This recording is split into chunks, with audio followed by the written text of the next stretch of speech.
So it is incompetence for Dr. Mahmoud Bawumia to seek to justify his inability to penetrate by seeking to hide in history that it was so in the past.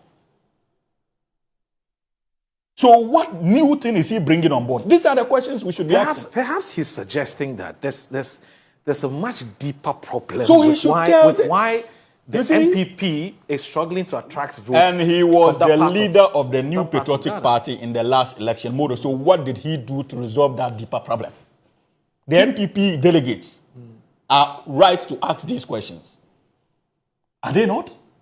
Because they gave him their mandate. And you see, I think that Dr. Mahmoud Bawumia ought to learn from this painful experience that he's going through now. This is not the first time his words are coming back to haunt him. Remember between 2012 and 2016, the kind of promises he made. One district, one dam, $1 million per constituency. The city has been arrested. The dollar has been arrested. The key given to the IGP and is thrown away. This is not the first time his words are coming back to haunt him. So I think that he needs to go back to the drawing board and engage those who have been in that space for years, especially the political space, and learn the rudiments of political communication because it is important for his own political future. From where I sit, Moro, I still believe with every fiber of strength within me that Dr. Mahmoud Bawumia is better than those gunning for leadership within the New Patriotic Party today, in all honesty. Because I am concerned about the democratic stability of this republic. And many of these faces who are going around under the guise of campaigning to be NPP flag bearers, like I indicated earlier, constitute a threat to our democratic stability. You think that, be that as it may, with all the reservations and the criticisms that you have against Dr. Bawumia, you still think that he stands tall amongst all the other contenders? The rest, you say, are a threat to our democracy. Why? Yes, and I'll explain. You see, Muru, but first of all, even before I get to that point, let me state clearly that I think that His Excellency Dr. Mahmoud Bawumia, he owes the good people of this country an apology. Oh, why? Especially when it comes to the issue of tribal and religious politics. Really? Yes, he needs to apologize for us to move away from that kind of politicking. And if he wants some measure of credibility back, I think that the honorable thing to do is to apologize to all of us for, first of all, introducing it into our body politic. And now seeking to run away from it. It is his own making. He carved out that niche for himself. He built a house for himself, rooted in the ideals of ethnicity and religion. And he's living in it today. So if he feels it, if he thinks that it is repugnant now, the only honorable thing to do, if he still has some measure of credibility, which I want to believe he does, then he needs to apologize, first to the New Patriotic Party, to the good people of this country, also for dabbling in that kind of politics. Clearly unacceptable. But that notwithstanding, I still believe that he's the one better suited to lead the New Patriotic Party. In all honesty. But as to whether indeed he's qualified to become president, he should be given the opportunity to become president again in this country, is something I sincerely believe that we should do everything within our power to keep him away from the presidency. Moro, I say that the likes of Ken, look, we went. But that's not a good wish for your big brother. Yeah. To be kept away from the presidency. You should rather wish. But if your big brother's politics is something that you consider worrying, it is only proper that you try to say it in a respectful manner. Okay. That as part of our democratic responsibility, let us join hands. Okay. To keep him on the bench and ensure that he doesn't get close to the presidency. Because we've lived his presidency before. Okay. With Nana Addo Dankwa Akufo-Addo, and we don't want that again for any of our children. Okay. Now, but you see, Moro, he's better. Far, far, far, far better than the likes of Ken and Brian.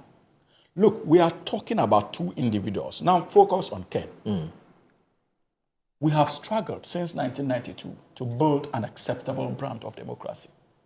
We are doing everything within our power to protect this democratic path that we choose for ourselves.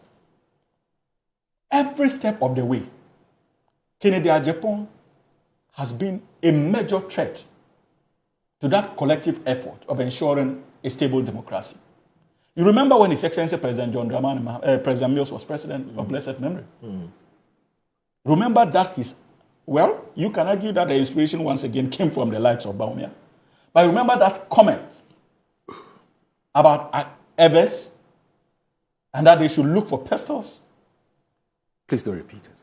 Yes. Please don't repeat it. Such reckless commentary. Do you know what that could have done to the Republic of Ghana?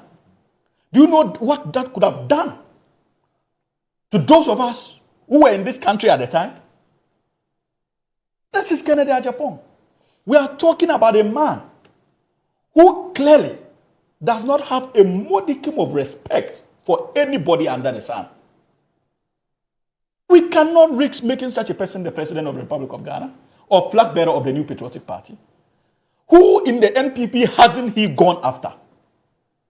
But people change. In terms of verbal attacks. Hamza, people change. Do you sincerely believe that he has changed? Has he told anybody that he has changed? Maybe he has changed. Maybe. So, this is a gentleman who is even unable to work with his own people within the same political party.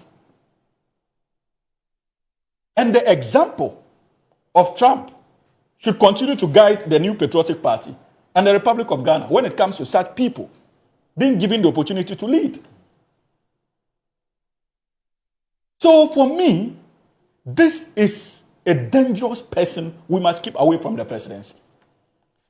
Now, Bryan Acheampong, another unethical person. The presidency of the Republic of Ghana is one that must continuously be mirrored in integrity and credibility. We are talking about a gentleman who, when he was a cabinet minister, decided to be part of a decision that nearly led to the sale of state assets to his own private company, and he found nothing wrong with that. And at the back of public complaints, he even proceeded to threaten our members of parliament who were championing against that unethical conduct of his business interest. Have you forgotten? So what would happen to this republic if we wake up tomorrow and Bryan Acheampong is president? Even the Flagstaff house will be sold and made a property of Bryan Acheampong. Because if he did not have that decency as a cabinet minister to know that there was everything unethically wrong with a decision by his own company to acquire state property whilst he was a sitting cabinet minister, then you can begin to imagine what would happen if the said gentleman is president of the Republic of Ghana. And so that is why I believe, Moro, that from where we sit, this Dr. Mahmoud Bawumia is better placed and better than these gentlemen. And it is in the interest of the New Patriotic Party to also know that. It is in their interest to know that. Yeah. But from where we sit, whoever they bring our way, I can assure you that our utmost responsibility now is to deliver on the campaign promises we made to the good people of this country. Okay. And ensure that in the next 4 years, they deem it appropriate to once again renew the mandate of the National Democratic Congress. That is what we are committed to. Okay. But in doing so, we also appreciate that it is our political responsibility to continue to expose the New Patriotic Party and the kind of people they are parading as possible leaders of the Republic of Ghana, so that the Ghanaian people would know that when it comes to choice, the NPP ought not to be an option. Okay. Especially when it comes to us, who leads the Republic of Ghana. Right. That discourse, the NPP, should not be brought close to it.